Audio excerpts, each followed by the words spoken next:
Sports Centre, and to Chris Mitchell. We can talk to him.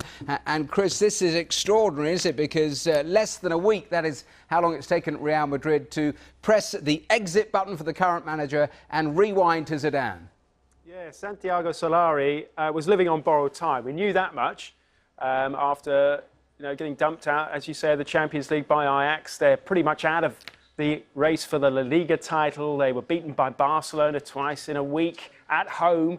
So Solari was out. It was just a question of who was going to come in and when.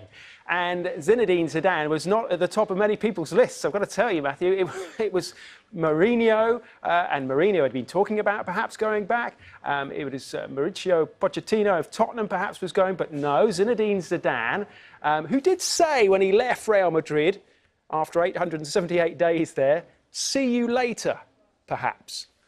So maybe he's being good to his word. He certainly left Real Madrid after a period of unprecedented success. It was the most successful period for Real Madrid while he was there in modern history. He won 9 out of 13 possible trophies. He won the Champions League 3 times in a row. So he left on a high, and he's now coming back much earlier, I think, than anyone would have anticipated.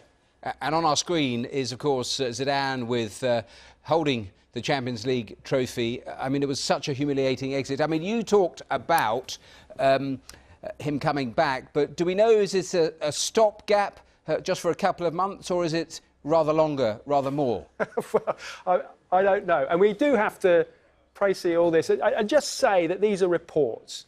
Although he's expected to take training on Tuesday, Celta Vigo on Saturday would be his first match back. I'm reading reports that he would be taken back until the end of the season. But I can't see how that would transpire. He won't come back, surely, just to play a few games. He'll come back because the sands have shifted ever so slightly. And that's key. When he left Real Madrid, he could see the writing on the wall. That was a team in decline. Yes, they'd won the Champions League, but they were struggling at home.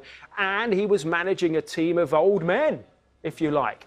The likes of Toni Kroos, Luka Modric, all busting into their 30s. And obviously, so Ronaldo briefly, going. Does that mean that this squad of ageing players effectively gets ripped up and he basically starts again? Because basically, if it's not Zidane, that is what faces any manager longer term. Absolutely, it is. And that's the key point. So something must have changed between him and Florentino Perez, the president.